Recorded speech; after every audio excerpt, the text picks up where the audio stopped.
The building was enormous. Gregory Hart stood in the center of it and felt very small. The walls were made of something that looked like crystal but was not crystal. They bent light in strange ways, making colors that did not exist on Earth. The ceiling was so high that he could not see where it ended. It just kept going up and up until it faded into darkness. Around him, sitting on platforms that rose in circles like seats in a stadium, were creatures from every corner of the galaxy. There were beings made of rock who glowed with internal fire.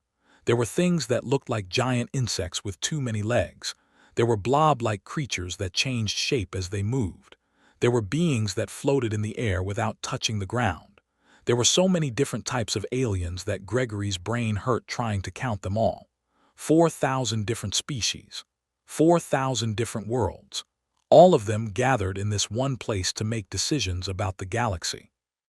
This was the Galactic Council, and right now, every single one of them was looking at Gregory. And they were laughing at him. Not all of them laughed the same way. The rock creatures made sounds like grinding stones. The insect beings clicked their mouths together rapidly. The floating ones made whistling noises. But Gregory's translator, a small device in his ear, told him that all of these sounds meant the same thing. They were laughing. They thought he was funny. They thought humans were a joke. Gregory kept his face blank. He did not smile. He did not frown. He just stood there with his hands behind his back and waited for them to stop. He had known this would happen. The people who sent him here from Earth had warned him. They told him the Council would not take humans seriously at first. They told him to be patient. But knowing something would happen and actually experiencing it were two different things. Standing in front of thousands of aliens who thought you were worthless was harder than he had imagined. One of the aliens raised an arm. Actually, it raised one of 4 arms. This creature was tall and thin, with smooth purple skin and 3 eyes arranged in a triangle on its face. It wore robes that shimmered like oil on water. This was High Chancellor Vex, the leader of the Council. His species, the Tormalians, had been in charge of the Council for 600 years. When Vex raised his arm, the laughter slowly died down. It took a while. 4,000 beings do not all stop making noise at the same time, but eventually the chamber became quiet. Vex looked down at Gregory from his high platform. His 3 eyes blinked one at a time from left to right. When he spoke, his voice was deep and smooth. The translator in Gregory's ear turned the alien's words into English. "Ambassador Hart," Vex said, "we have read your application for Council membership. We have looked at all the information you sent us. We have examined your technology reports and your military assessments. I must tell you, I have never seen an application quite like this one." More laughter, quieter this time, but still there.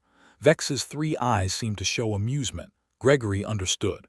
The High Chancellor was being polite about it, but the message was clear. Humans were asking to join something they had no business joining. Vex continued. "Your species controls 1 star system. Just 1.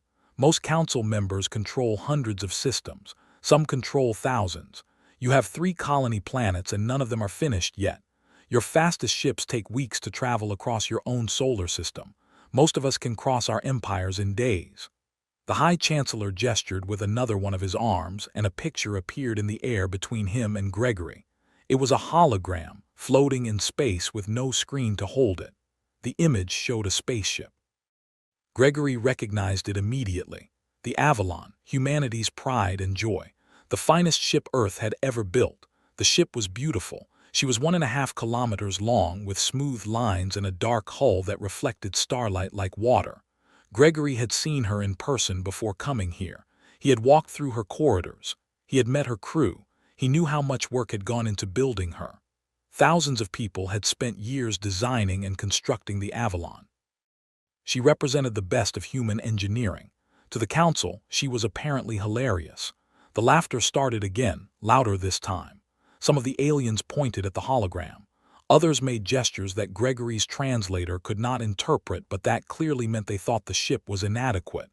Vex let the laughter continue for a few seconds, then raised his arm again for silence. "You bring us 1 ship," he said. 1 military vessel to demonstrate your defensive capabilities. The Tormalian home fleet has 40,000 ships. The Varathi have 36,000. Even small mining colonies on asteroids have better defenses than your entire homeworld. Another alien spoke up. This one looked like a giant snake, but with arms. Her body was coiled on her platform, and when she spoke, her voice had a hissing quality that the translator struggled with. "Perhaps the humans do not understand what we do here," she said. "This is not a social club. We are a military alliance. Species join us because they can help defend against threats, or because they need our protection and have something valuable to trade for it." Vex nodded. "Ambassador Nira is correct. You offer neither military strength nor valuable resources. Your technology is hundreds of years behind the standard level. Your industrial capacity is tiny. You have nothing we need and nothing we cannot get more easily from somewhere else." He paused and looked directly at Gregory. His three eyes showed something that might have been pity. "We are not trying to be cruel, Ambassador Hart. We are simply being honest. Your species is very young. You only developed faster than light travel 73 years ago. Most council members had interstellar empires before your species even invented writing. You need more time to grow. Come back in a few centuries, and perhaps then you will be ready to join us." Gregory had stood silently through all of this. His hands remained clasped behind his back. His face remained neutral, but inside he was thinking carefully. Everything Vex had said was true. Humans were young compared to these ancient civilizations. Human technology was primitive. The Avalon was just one ship, but Vex had made one crucial mistake. He had judged the Avalon based on incomplete information. Gregory spoke for the first time since entering the chamber. His voice was calm and clear. The acoustics of the building carried his words to every platform, no matter how high or far away. "High Chancellor, you have not seen our ship." Vex's three eyes blinked in sequence again. "We are looking at it right now, Ambassador." "No," Gregory said quietly. "You are looking at the Avalon in her travel configuration. You are seeing the ship as she appears when moving from one place to another. You have not seen what she becomes in combat."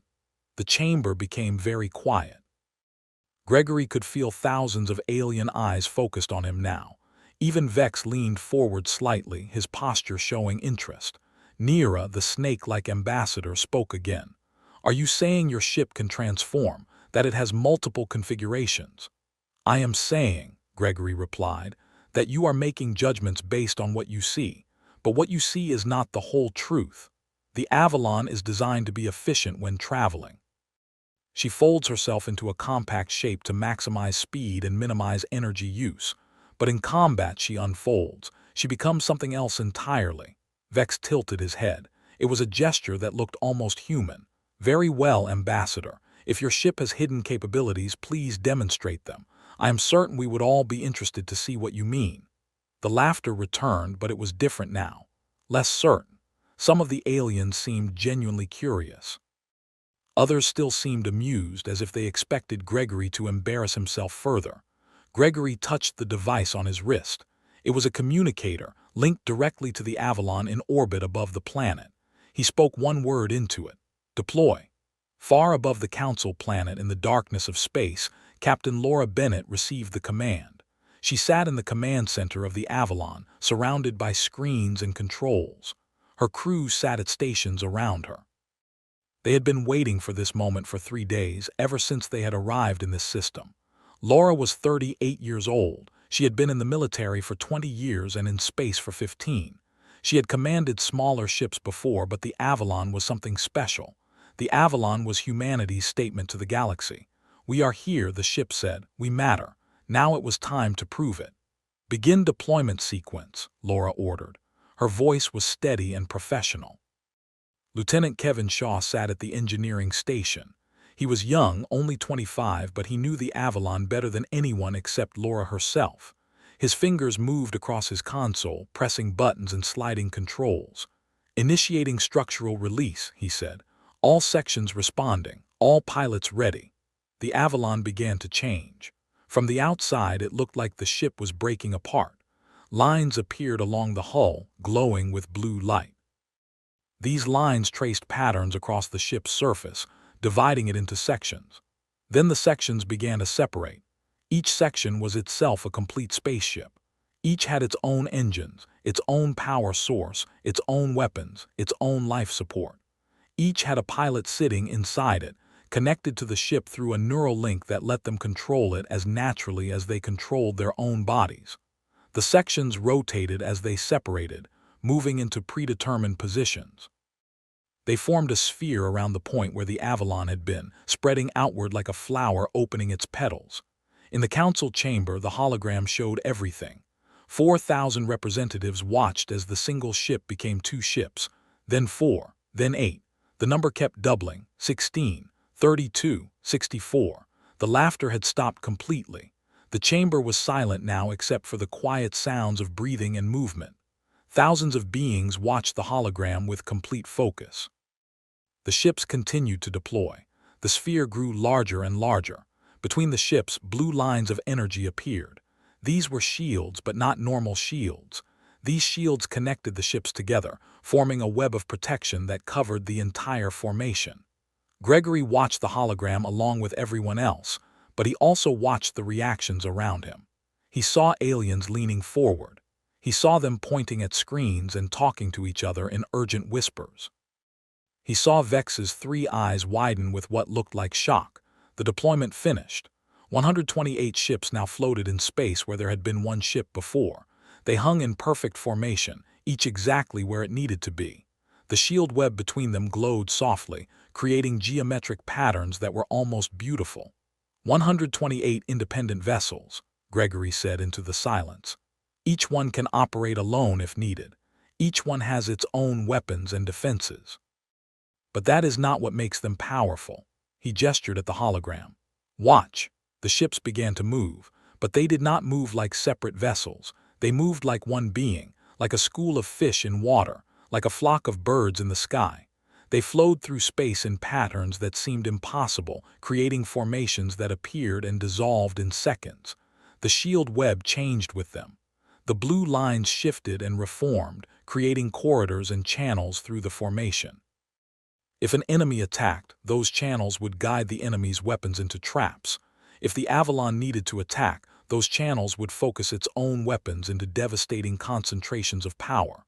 They move as one, Gregory continued. They think as one. Every ship, every weapon, every shield is connected through quantum entanglement. There is no delay between command and action. No communication lag. When one pilot has an idea, all 128 pilots know it instantly. When one ship moves, all the others adjust to match. The Avalon does not fight as many ships. She fights as one mind with many bodies. Vex had stood up from his seat. All 4 of his arms were braced against the railing in front of him. When he spoke, his voice had lost all traces of amusement or condescension.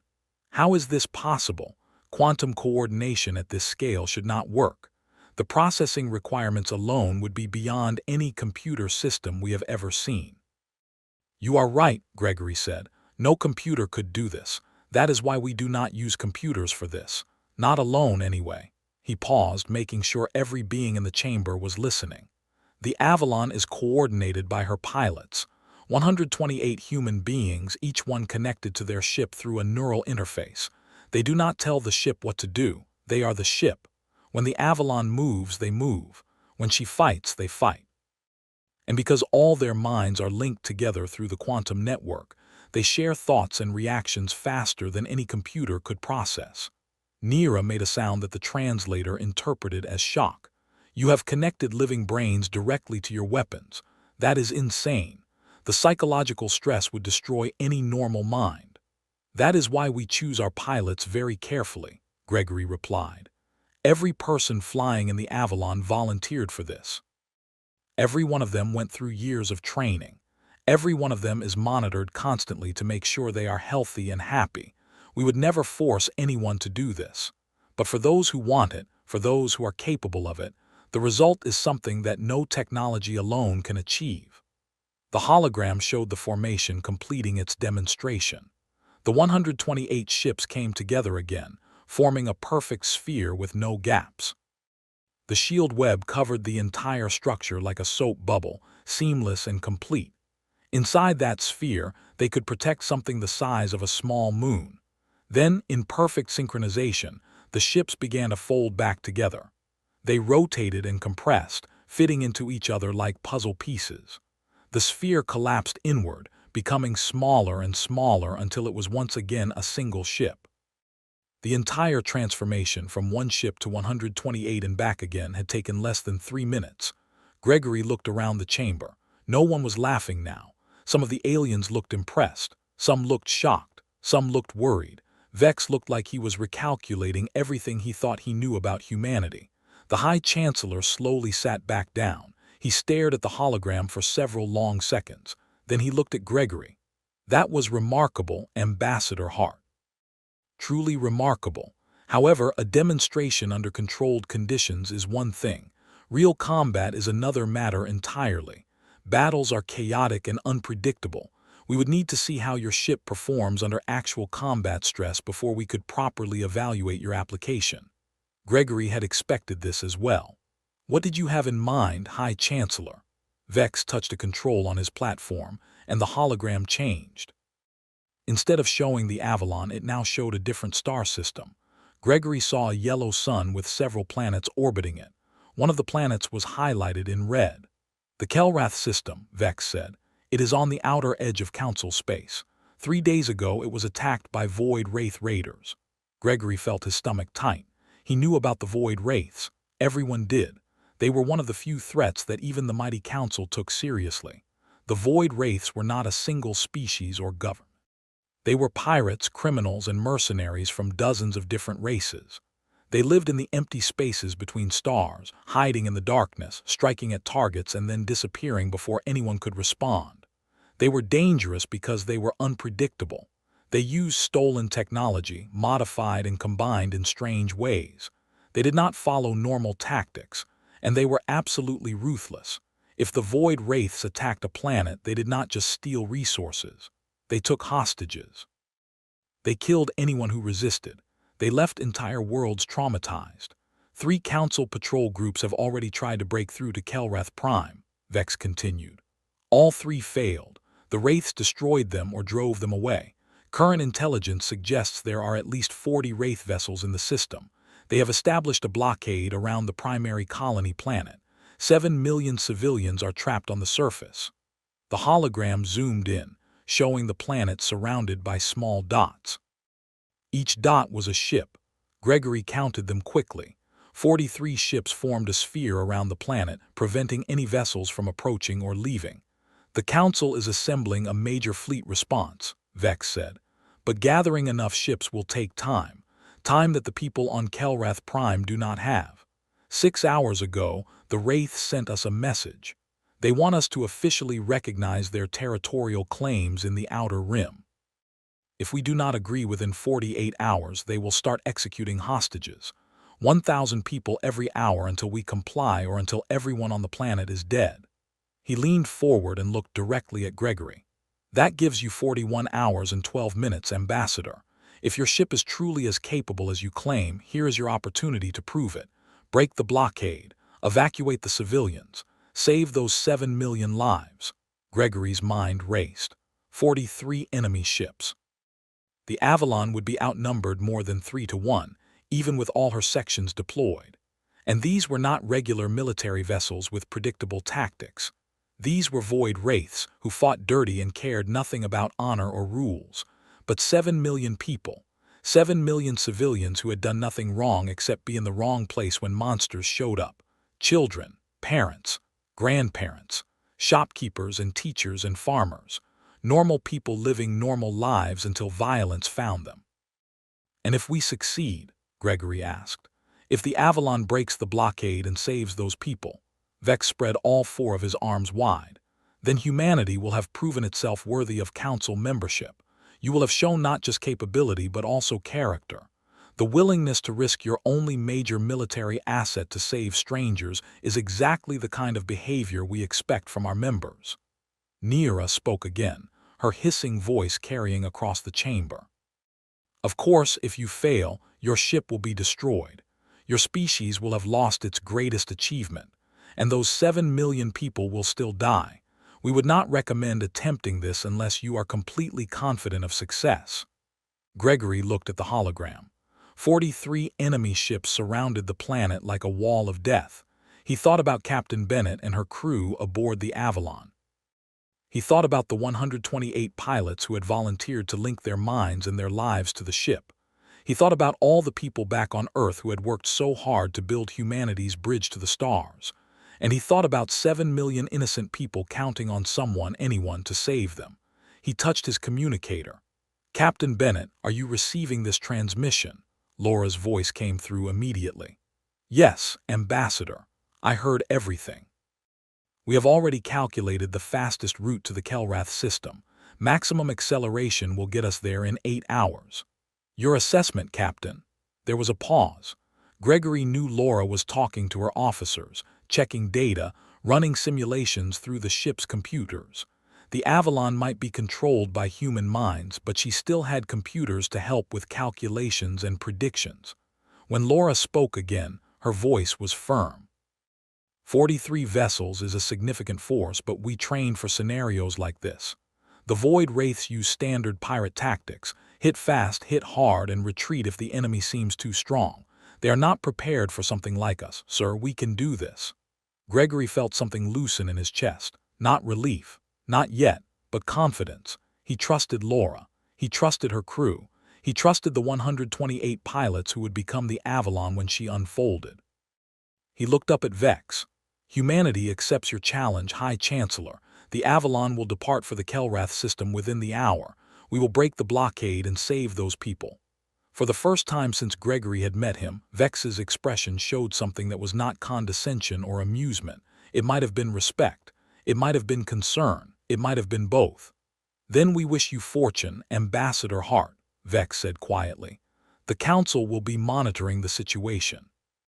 If you succeed, you will have earned your place among us.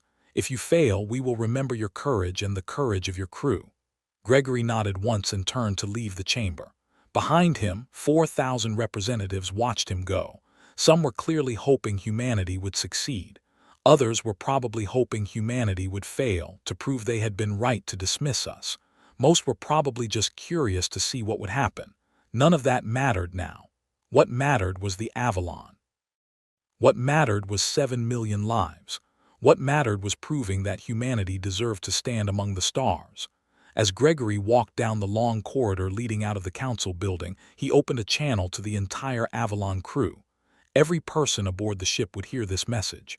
Every pilot, every engineer, every technician, every officer. "This is Ambassador Hart," he said. "By now you all know about the mission. The Kelrath system. 43 Void Wraith vessels. 7 million hostages. You know the odds and you know the stakes. I want you to know that I believe in you, all of you. Every person aboard that ship is there because you are the best humanity has to offer. You are brave, you are skilled, you are dedicated, and you are about to show the galaxy what humans can do when we work together." He paused at the exit, looking back one more time at the enormous chamber where humanity had been judged and found wanting, where one human ship had been laughed at by thousands of ancient civilizations. "Go save them," Gregory said quietly. "Show them what we are." Aboard the Avalon, Captain Laura Bennett stood in the command center and looked at her crew. They were all watching her, waiting for orders. Kevin Shaw at engineering, Commander Daniel Price at tactical, Lieutenant Angela Ross at shield coordination. And beyond them, connected through the quantum link, 124 more pilots waiting to become part of the ship.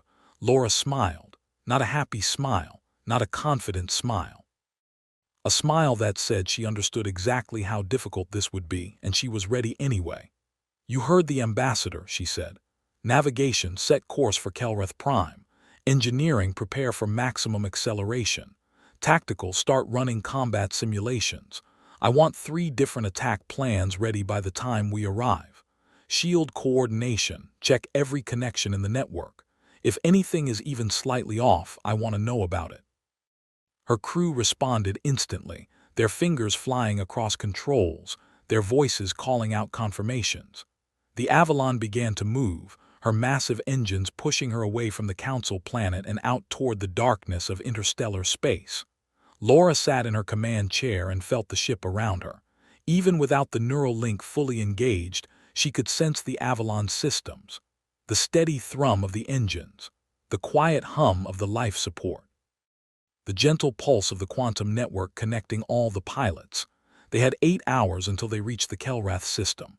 8 hours to prepare. 8 hours to rest. 8 hours before they would face 43 enemy ships in a battle that would determine not just the fate of 7 million hostages but the fate of humanity's place in the galaxy. Laura closed her eyes and began to mentally prepare herself for the neural link. When they arrived, she would need to be at her absolute best. Every pilot would. They would need to think faster than they had ever thought before, move more precisely than they had ever moved, fight harder than they had ever fought, but they would do it together. 128 minds united, 128 bodies coordinated, 128 warriors fighting as one. The Council had laughed at one human ship. They would not be laughing much longer. The trip through faster than light space was always strange. Laura had made hundreds of these jumps in her career, but she never quite got used to it. The universe outside the ship's windows became something else. Colors that did not exist in normal space flowed past the hull. Time felt different, stretching and compressing in ways that made her head hurt if she thought about it too much. The crew used the time to prepare. In the mess hall, pilots gathered in small groups, talking quietly or sitting alone with their thoughts. Some reviewed tactical data on their personal tablets. Others checked and rechecked their equipment, even though they all knew everything was already perfect. It was just something to do with their hands while their minds worried about what was coming.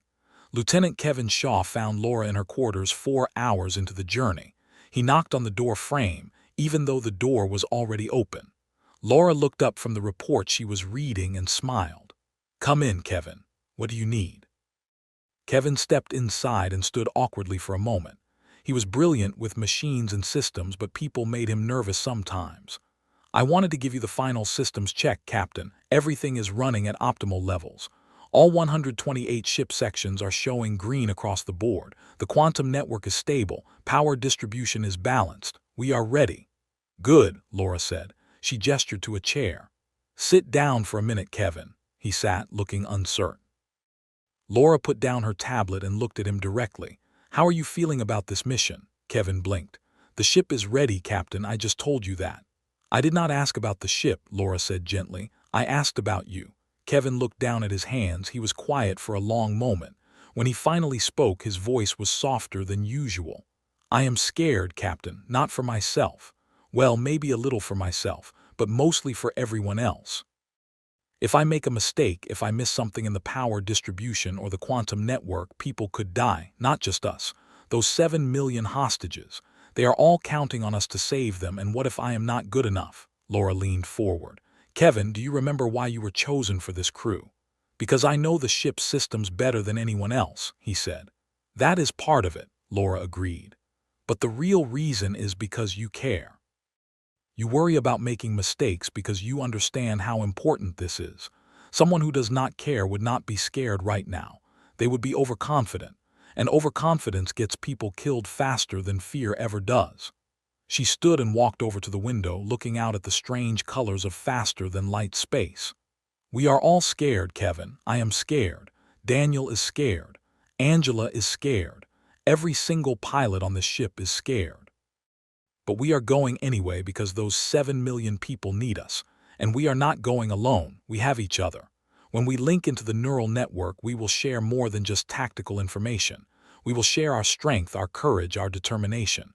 Your fear will be balanced by everyone else's confidence, and your confidence will help balance everyone else's fear." Kevin looked up at her. "You really think we can do this?"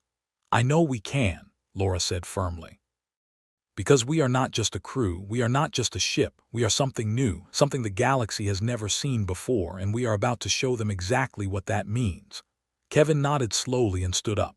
"Thank you, Captain. I will go make one more check of the systems, just to be sure." Laura smiled. "I would expect nothing less from you." After Kevin left, Laura returned to her chair but did not pick up her tablet. Instead, she thought about what she had told him. It was all true. They could do this. They had trained for years for exactly this kind of situation. But training and real combat were very different things. She thought about the Void Wraiths. Everything they knew about the enemy came from intelligence reports and survivor accounts. The wraiths were unpredictable, which made them dangerous. They did not follow standard military doctrine. They mixed technologies from dozens of different species, creating weapons that were hard to defend against because they did not work the way weapons were supposed to work. And they were cruel. If they thought they were losing, they would kill hostages just to spite their enemies. If they thought they were winning, they would kill hostages to celebrate. Dealing with the void wraiths meant walking a very careful line between showing enough strength to make them retreat and showing so much strength that they decided to kill everyone before running away. Laura's communicator beeped. She tapped it. "Bennett here." Commander Daniel Price's voice came through. "Captain, we are 3 hours from arrival. I have finished the tactical analysis. May I come brief you?" "Come ahead, Daniel." Daniel arrived a few minutes later. He was older than most of the crew, 46 years old, with gray starting to show in his dark hair. He had been a military tactician for 23 years before joining the Avalon Project. If there was anyone who could figure out how to beat 43 enemy ships with 128 smaller ships, it was Daniel. He brought up a holographic display from his tablet, showing the Kelrath system. The planet was at the center, surrounded by the ring of enemy ships. "I have identified 3 possible approaches," he said, his voice professional and calm. "Each has advantages and risks." The hologram changed, showing the Avalon approaching from different angles. Option 1 is the direct approach. We drop out of faster-than-light travel on the opposite side of the planet from where most of their ships are concentrated. We deploy immediately and punch through the weakest part of their blockade before they can reposition to stop us. Advantages are speed and surprise. We could break through to the planet in under 5 minutes. Risks are that we would be fully committed with no room for retreat. If they adapt faster than we expect, we could be trapped. Laura studied the display. "What is option 2? The hologram shifted. "Option 2 is more cautious. We drop out of faster-than-light travel further from the planet and spend time observing their formation before we engage. We look for weaknesses in their coordination, identify their command ship, and plan our attack to exploit what we learn. Advantages are that we fight smarter rather than harder. We could potentially disable their command structure early and cause chaos. Risks are that we give them time to detect us and prepare their own counterattack. Also, every minute we wait is another minute those hostages are in danger." "And option 3, Daniel looked uncomfortable. "Option 3 is aggressive. We drop out of faster-than-light travel in the middle of their formation, right in the center of the blockade, surrounded by enemy ships on all sides. We deploy in full defensive configuration and dare them to attack us. The psychological impact would be enormous. They would be so surprised that they might hesitate long enough for us to seize the initiative. But the risks are obvious. If they do not hesitate, if they all open fire at once, our shields would be under extreme stress." Laura thought about all 3 options. Each one could work. Each one could also fail catastrophically. This was the reality of command. Every decision carried the weight of lives, her crew's lives, the hostages' lives, even the enemy's lives, because despite everything, Laura did not enjoy killing.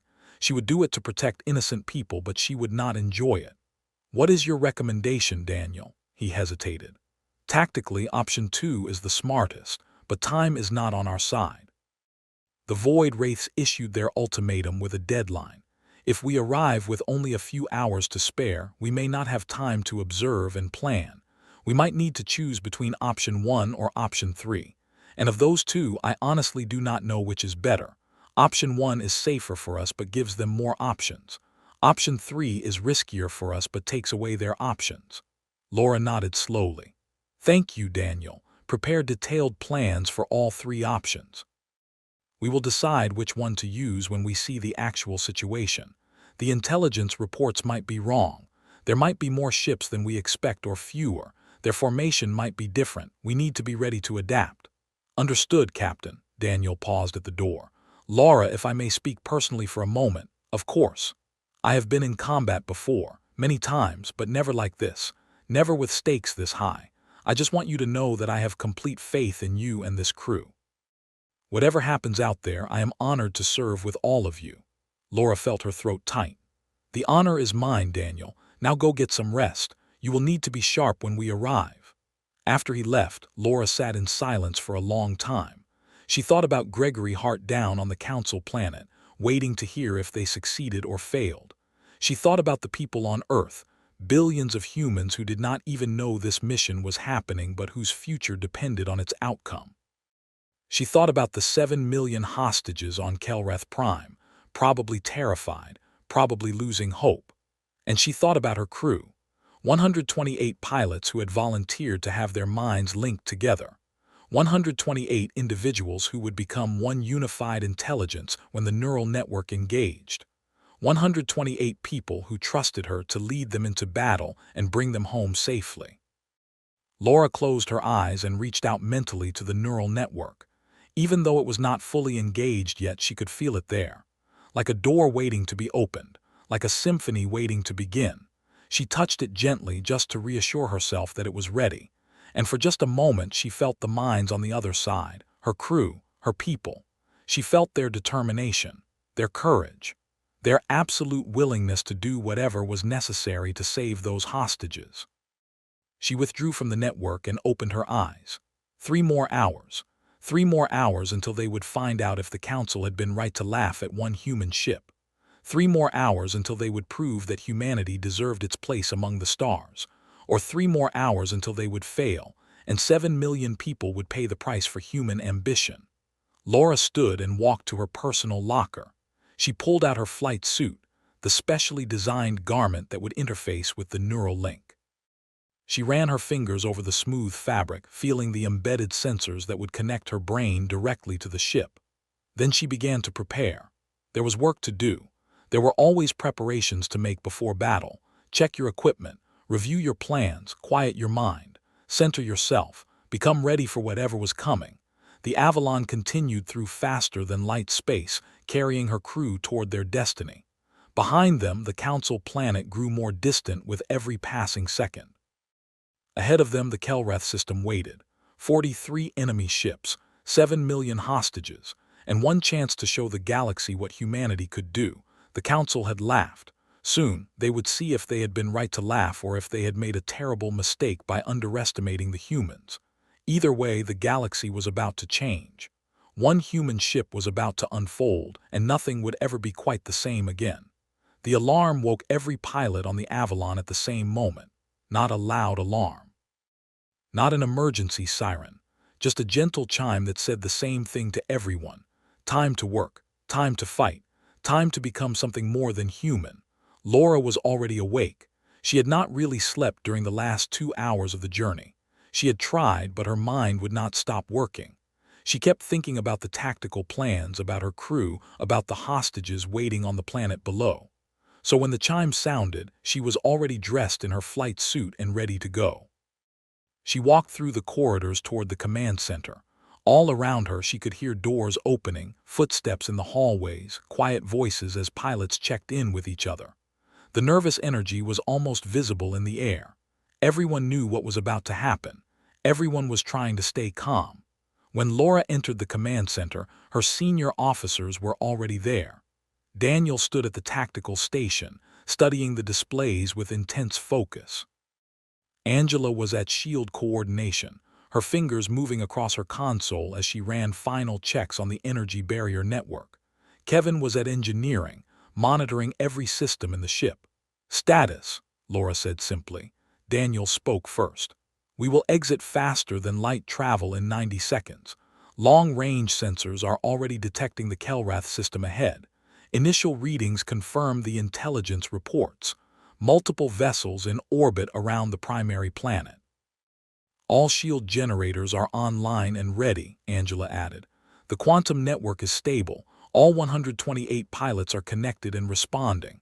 "Engineering systems are perfect," Kevin said. "Power output is optimal. All ship sections are ready for deployment. We are good to go, Captain." Laura nodded and moved to her command chair. But she did not sit down. Not yet. Instead, she touched the communication control that would let her speak to every pilot on the ship. 128 people who were about to link their minds with hers. 128 individuals who would become one unified consciousness. "This is Captain Bennett," she said. In less than 2 minutes, we will arrive at Kelrath Prime. We will face 43 enemy vessels. They have 7 million hostages. They are expecting the Council to send a massive fleet. They are not expecting us. We have the advantage of surprise, but only for a short time. Once they realize what we are, they will throw everything they have at us. This will not be easy, but nothing worth doing ever is. She paused, choosing her next words carefully. I want you all to remember why we are here. Not for the Council, not for glory, not to prove anything to anyone. We are here because 7 million innocent people need help, and we are the only ones who can provide it.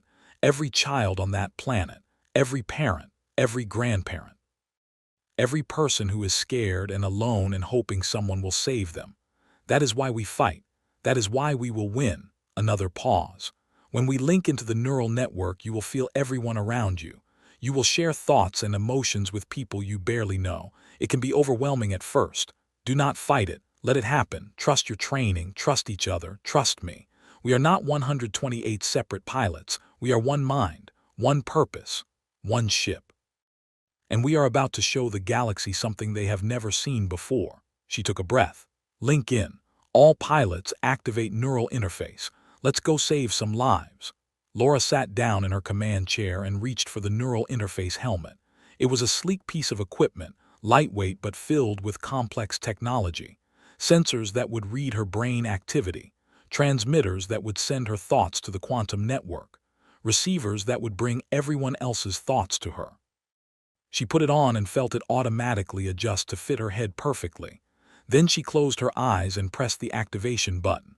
The world exploded into sensation. Suddenly, Laura was not just in her chair. She was everywhere. She could feel the engines at the back of the ship like they were her own legs, powerful and ready to run. She could feel the weapon systems like they were her own arms, strong and precise.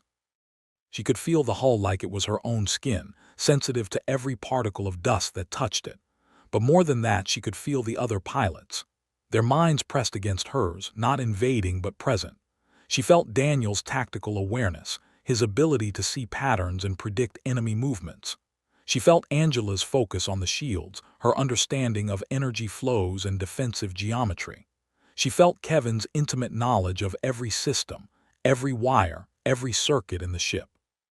And she felt the 124 other pilots who would become the individual ship sections when they deployed. Each one brought their own skills, their own perspective, their own piece of the larger whole. Together, they formed something greater than any of them could be alone. Laura opened her eyes, but what she saw was not just the command center. She saw through sensors all over the ship. She saw in multiple wavelengths, visible light and infrared and radio and things that had no names. She was the Avalon now. The ship was her body and her crew was her mind. 30 seconds to exit, Daniel's voice said, but Laura did not hear it with her ears. She felt it as a thought, a piece of information flowing through the network. All sections ready for deployment, Kevin added, and Laura felt his confidence mixed with nervousness. Shields prepared, Angela reported, and Laura felt her determination. Laura felt herself smile, though she was not sure if it was her physical face smiling or just her consciousness expressing emotion. Here we go, she thought, and all 128 pilots felt her thought at the same instant. The Avalon dropped out of faster-than-light travel. The universe snapped back into its normal configuration. The strange colors of faster-than-light space disappeared, replaced by the ordinary darkness studded with stars. Directly ahead of them, maybe 2 million kilometers away, hung Kelrath Prime. It was a beautiful planet, mostly blue and green with white clouds swirling across its surface. From this distance, it looked peaceful, but Laura could see the ships. Her enhanced senses picked them up immediately. 43 vessels arranged in a sphere around the planet. They were not all the same size or design. Some were large cruisers bristling with weapons. Some were smaller, faster attack ships. Some looked like they had been cobbled together from spare parts and stolen technology. That was the Void Wraith way. They took whatever they could steal and made it work. It made them unpredictable, which made them dangerous. Through the neural network, Laura felt Daniel analyzing the formation. His tactical mind worked faster than any computer, seeing patterns and weaknesses that would take a normal person hours to identify. Their command ship is the large cruiser on the far side of the planet, he reported. They have concentrated their heavy weapons on that side. The near side has mostly lighter vessels. They are set up to defend against an attack from the direction of Council space. Which means they are not defending against us, Laura thought, and felt agreement ripple through the network. We should deploy now, Kevin urged, before they have time to reposition. Laura made her decision in an instant. Agreed. All sections prepare for deployment. We are going with option 1, fast and direct, deploy on my mark.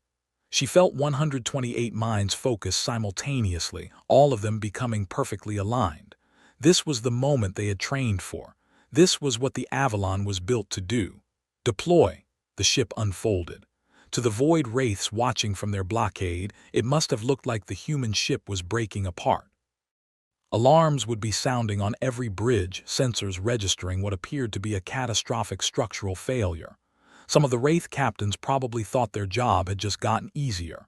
Then they would have realized what was actually happening. The single ship became 2 ships, both accelerating toward the planet. Then 4 ships, moving in perfect coordination. Then 8, 16, 32, 64. The sphere of human vessels expanded outward, each ship taking its exact position in the formation. Blue lines of energy appeared between them, connecting them into a unified defensive network.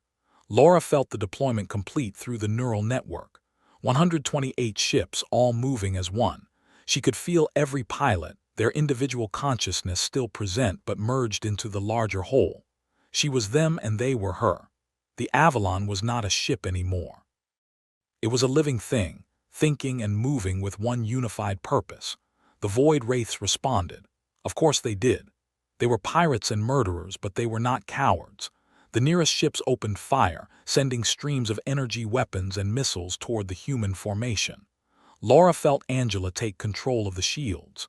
Through the network, she experienced Angela's understanding of energy dynamics, her ability to predict where enemy fire would strike and position the barriers to intercept it. The blue lines between ships shifted and reformed, creating geometric patterns that channeled the incoming weapon's fire into carefully designed traps. Missiles that should have struck hull plating instead detonated against barriers angled to redirect the blast away from vulnerable systems. Energy beams that should have carved through armor instead scattered across multiple overlapping shields, their power distributed and dissipated until they were harmless. Not a single shot touched the Avalon's hull. Through the network, Laura felt the shock ripple through her pilots, followed immediately by fierce satisfaction. It had worked. The shields were performing exactly as designed. Better than designed, actually, because Angela was not just following pre-programmed patterns. She was adapting in real time, creating new defensive configurations on the fly. "Return fire," Laura commanded, and felt Daniel's tactical consciousness surge forward. The 128 ships moved like a school of fish, like a murmuration of birds, like something alive and intelligent. They flowed through space in patterns that seemed to defy physics, each ship knowing exactly where every other ship would be at every moment. The shield network between them created channels, corridors of space where their weapons' fire could travel unimpeded while enemy fire was blocked. The Avalon struck back. Multiple beams converged on the nearest Wraith cruiser from different angles. The concentration of fire was devastating. The cruiser's shields lasted maybe 2 seconds before collapsing. The beams carved through its hull, striking critical systems, and the ship began to drift, powerless and broken. Laura felt no joy in this. Through the neural network, she was aware of every shot fired, every system destroyed. She knew there were people on that ship. People who had made terrible choices, who had chosen to become pirates and kidnappers, but people nonetheless. Their deaths were necessary to save the hostages, but that did not make them pleasant. She pushed the emotion aside. There would be time for reflection later. Right now, there was only the battle. The void wraiths were adapting. Laura felt Daniel notice it through the network. The enemy ships were changing their formation, trying to surround the human vessels and attack from multiple directions at once. It was a good tactic. Against a normal fleet, it might have worked, But the Avalon was not a normal fleet. Laura felt the response form in the neural network without anyone specifically commanding it. It just happened, emerging naturally from the combined consciousness of 128 minds thinking as one. The ships shifted their formation, collapsing inward and then expanding again in a different configuration. What had been a sphere became a series of overlapping diamond shapes, each one positioned to provide covering fire for the others. The Wraiths tried to exploit the gaps between the diamonds, sending fast attack ships through the openings to strike at what they thought were vulnerable positions. But those gaps were not weaknesses. They were traps. As soon as enemy ships entered the spaces between the human vessels, the diamonds collapsed, and suddenly the Wraiths found themselves surrounded by human ships on all sides, with nowhere to run and shields closing in from every direction. 3 Wraith attack ships were destroyed in less than 10 seconds. 2 more were crippled and left drifting. Through the neural network, Laura felt something change in the enemy. Not fear exactly. The Void Wraiths were too hardened for simple fear, but uncertainty, doubt. They had expected an easy fight, or at least a predictable one. They were getting neither. A communication came through. The Wraith commander, speaking on an open channel that every ship in the system could hear. His voice was distorted by heavy encryption and translation filters, making it sound mechanical and harsh. Human vessel, cease your attack immediately. We have 7 million hostages on the planet below. If you do not withdraw, we will begin executing them. 1,000 every 10 minutes until you leave or until they are all dead. Laura felt anger surge through the neural network, 128 minds responding to the threat with fury. But beneath the anger she felt something else, determination. The hostages were why they had come. The hostages were what mattered. She opened a return channel, broadcasting her response so that everyone could hear. The Wraiths, the hostages on the planet. The council representatives who were undoubtedly monitoring this battle from their distant chamber. This is Captain Laura Bennett of the human vessel Avalon. Your threat is noted and rejected. You will not have time to execute hostages. You will be too busy trying to survive. She cut the channel and felt the tactical situation shift in the network. Daniel had identified something. The Wraith command ship, the large cruiser on the far side of the planet, was moving. It was repositioning, bringing its heavy weapons to bear on the Avalon. That was their mistake. The command ship was powerful, yes. It had more weapons and stronger shields than any other Wraith vessel in the system, but by moving to engage the Avalon directly, it was separating itself from the rest of the fleet. It was exposing itself. Target the command ship, Laura ordered through the network. Full assault. Break them. The Avalon moved as one. All 128 ships accelerated toward the Wraith command cruiser, their formation shifting and flowing like water. The shield network reconfigured constantly, absorbing fire from other Wraith vessels while focusing the Avalon's own weapons into concentrated streams of destruction. The command ship opened fire with everything it had. Massive energy cannons that could have destroyed a city. Missile batteries that launched hundreds of projectiles in seconds. Point defense systems that filled space with shrapnel. It was the kind of firepower that should have obliterated any enemy. The Avalon danced through it all. Laura experienced the battle through the neural network with an intensity that was almost overwhelming. She felt every dodge, every shield reconfiguration, every weapon firing. She was all 128 ships at once, and they were her. Time seemed to slow down as her consciousness expanded to fill the entire formation. She saw missiles incoming and knew exactly which ships needed to shift position to create the optimal barrier angle. She felt energy beams tracking toward vulnerable sections and knew precisely how to rotate the formation to present reinforced shields. She sensed gaps in the enemy's defensive fire and knew instinctively where to concentrate her own attacks. The command ship's shields began to fail.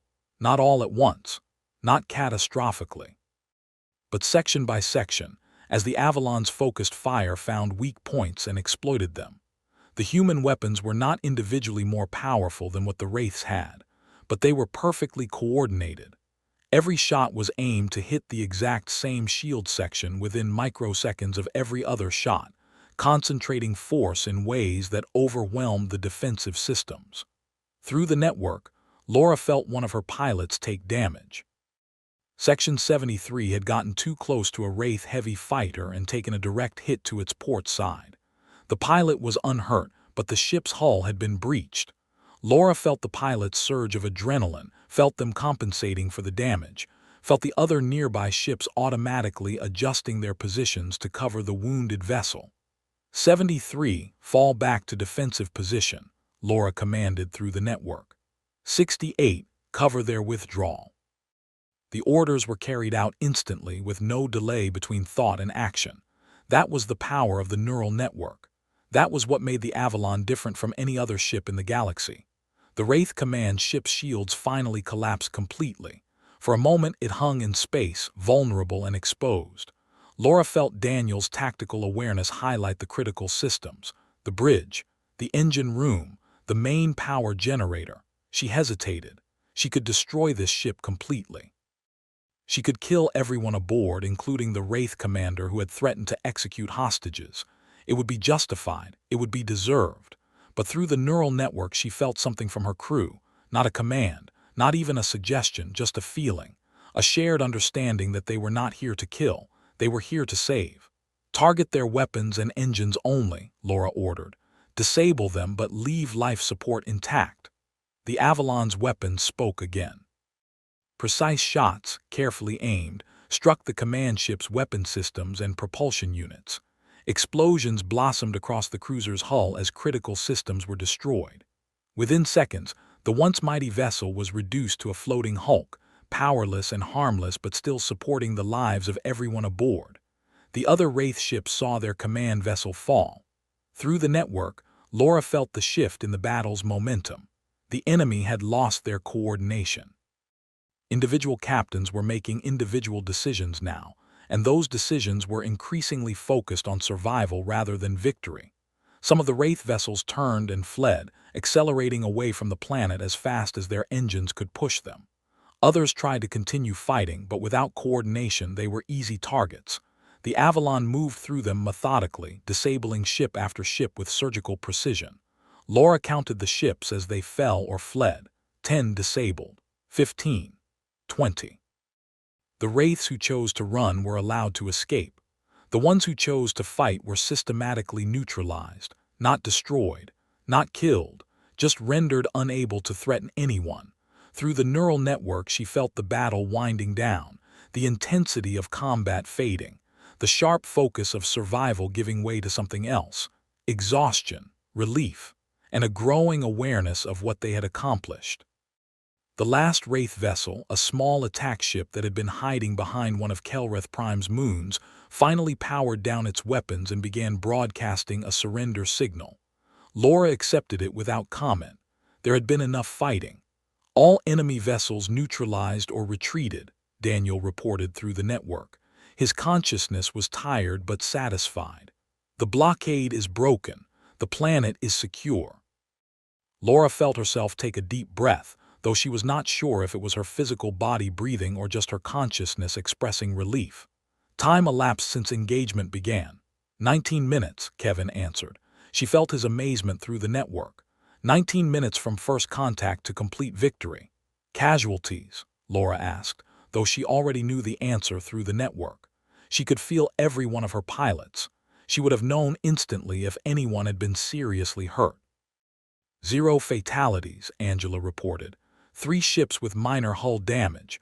All pilots are uninjured. All systems are operational. Laura felt emotion surge through the neural network. Relief, joy, triumph. 128 minds experiencing the same feeling simultaneously, amplifying it until it was almost overwhelming. They had done it. They had faced 43 enemy vessels and won without losing a single person. But the mission was not finished yet. Begin collapse sequence, Laura ordered.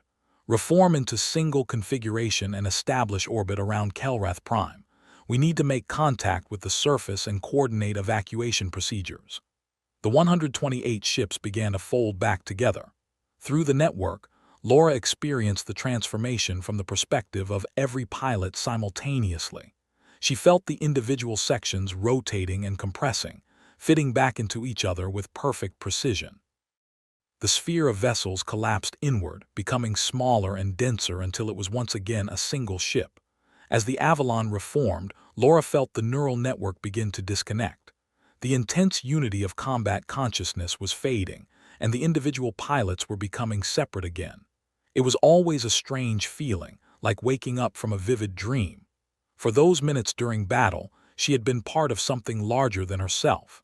Now she was just Laura again. But she would never be just Laura again, not really. Every time they linked into the network, it changed them, made them more aware of each other, more connected, more willing to trust and support one another.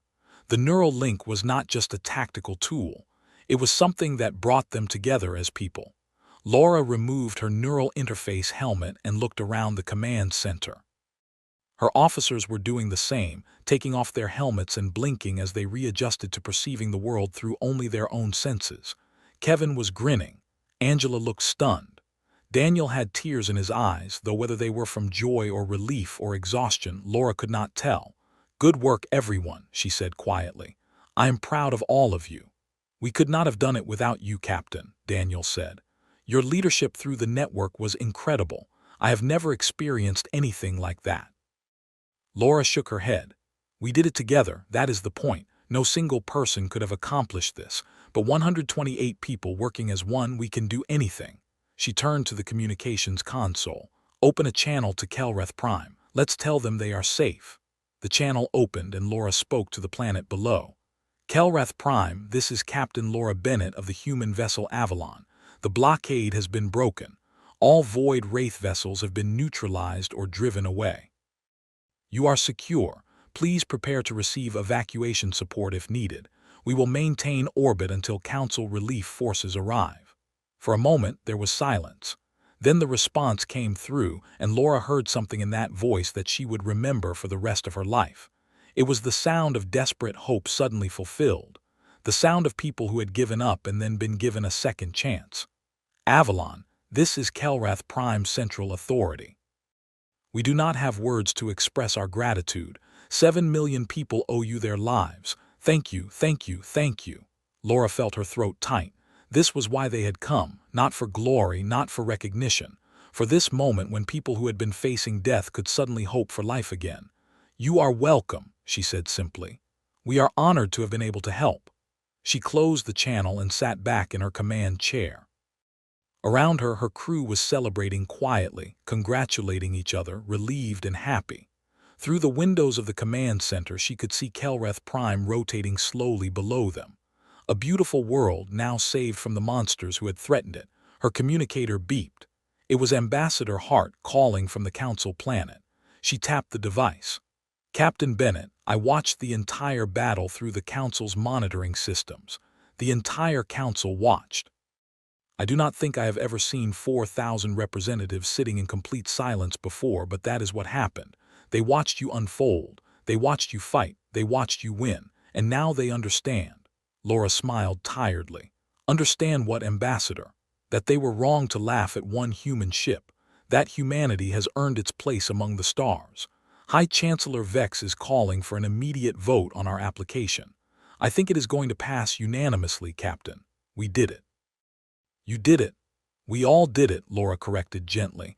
"Every pilot on the ship, every engineer who built her, every person back on Earth who believed we could do something no one else had done before. This is humanity's victory, not just mine." "I will make sure they know that," Gregory said. "Rest now, Captain. You have earned it, and when you are ready, come back to Council space.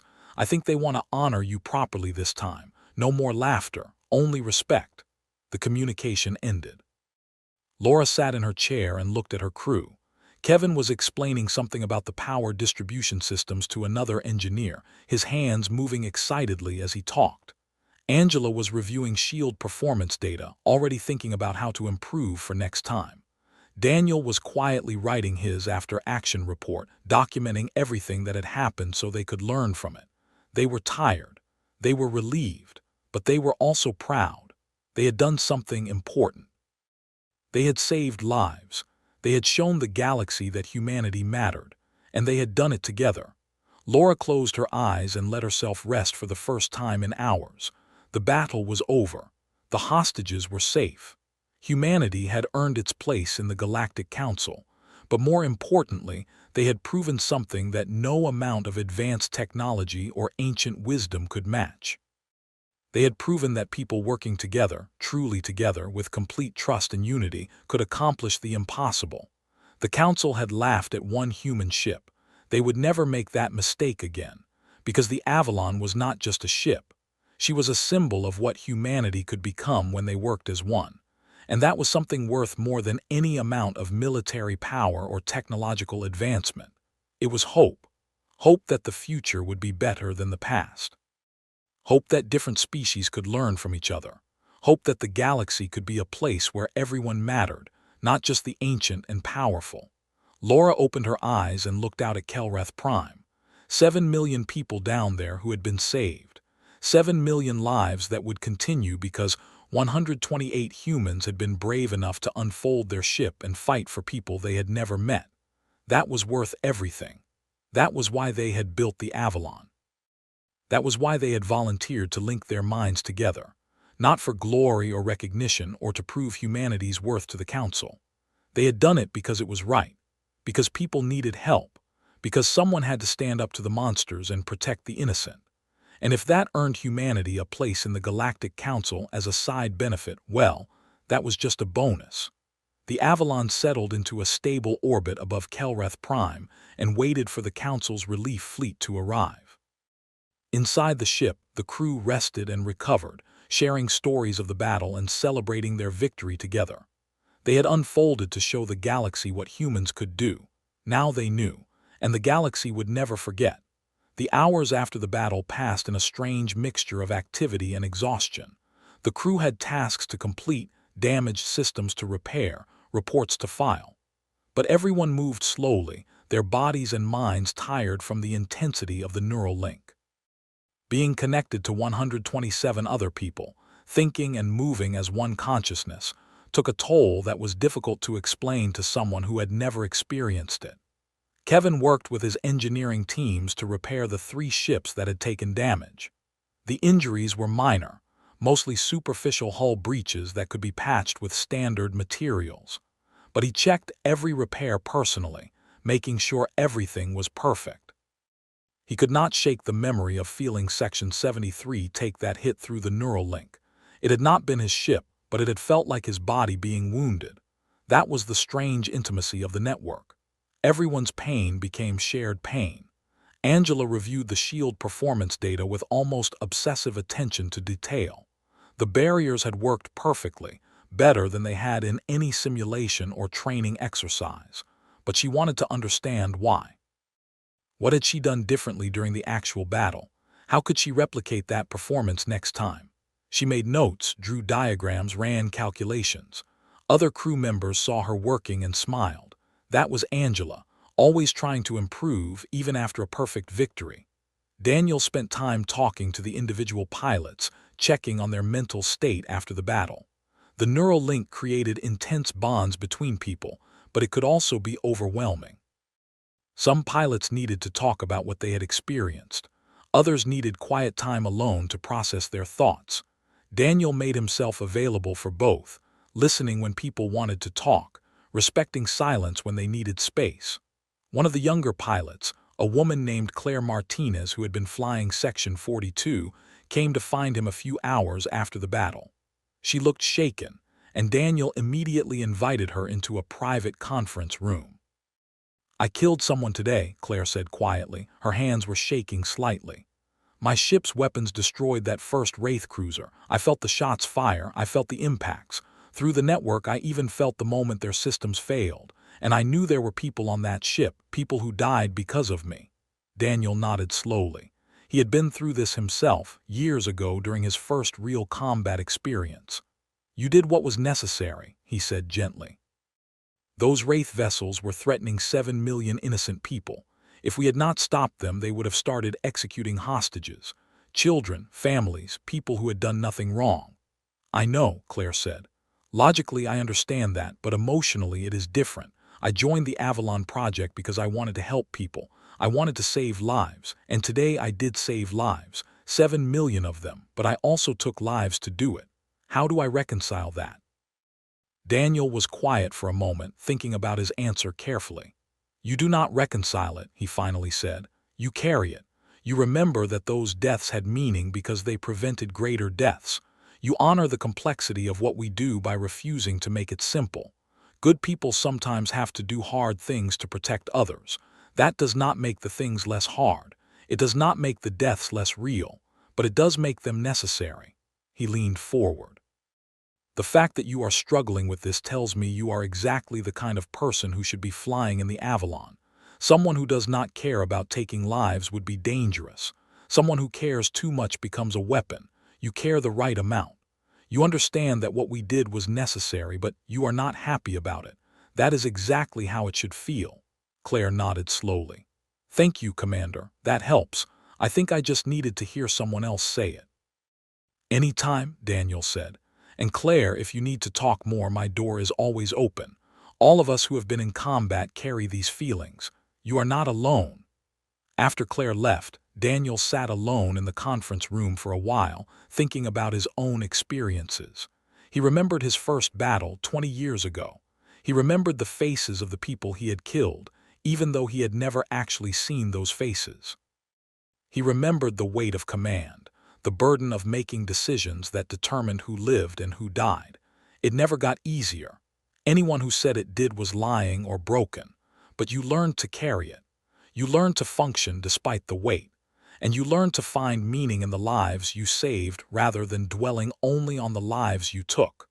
Laura spent her time doing something she rarely had the opportunity to do. She walked through the ship, visiting different sections, talking to crew members, just being present. As captain, she was often isolated by her position. People treated her differently because of her rank. But after sharing the neural link with everyone during battle, some of that distance had been reduced. She found a group of pilots sitting in one of the common areas, eating a late meal and talking quietly. When they saw her, they started to stand, but she waved them back down. "Mind if I join you?" she asked. They made room, and Laura sat down with her own tray of food. For a few minutes, everyone ate in comfortable silence. Then one of the pilots, a man named Ryan Chen, spoke up. "Captain, can I ask you something?" "Of course." "During the battle, when we were all linked together, I felt something strange. It was like I knew what everyone else was thinking before they thought it. Like I could predict what the ship would do before it happened." "Was that real, or was my brain just making patterns out of chaos?" Laura smiled. "It was real. That is what the neural link does at its best. When 128 minds are perfectly synchronized, working toward the same goal, something emerges that is greater than the sum of its parts. You were not just receiving information from other pilots. You were part of a shared consciousness, a group mind that could process information and make decisions faster than any individual could." Another pilot, a woman named Sam Brooks, nodded. "I felt it too. It was beautiful and terrifying at the same time. Beautiful because we were so unified. Terrifying because I lost track of where I ended and everyone else began." "That is why we train so much before we ever use the link in combat," Laura said. "You need to be comfortable with that feeling, or it can be overwhelming. Some people never adjust to it. That is why we are very selective about who joins the Avalon crew. Not everyone can handle having their sense of self become fluid like that." "Do you think other species could do this?" Ryan asked. "Could the Tormalians or the Varathi link their minds together the way we do?" Laura thought about that. "Maybe. The technology is not uniquely human. Any species could theoretically build a quantum network and neural interfaces, but whether they would want to is another question. Humans have always been social creatures. We evolved in groups, we think in terms of community, we instinctively understand cooperation. That might make us uniquely suited to something like the Avalon. Other species might find the experience too alien, too uncomfortable." She paused. "Or maybe we are just the first to try it. Maybe after today, other species will start experimenting with similar concepts. That would be interesting to see." The conversation continued, ranging across different topics. The pilots talked about their experiences during the battle, about their hopes for the future, about what it meant that humanity had finally earned a place in the Galactic Council. Laura listened more than she spoke, enjoying the opportunity to just be part of the group rather than always being the leader. Eventually, She excused herself and continued her walk through the ship. She visited engineering, where Kevin was supervising repairs.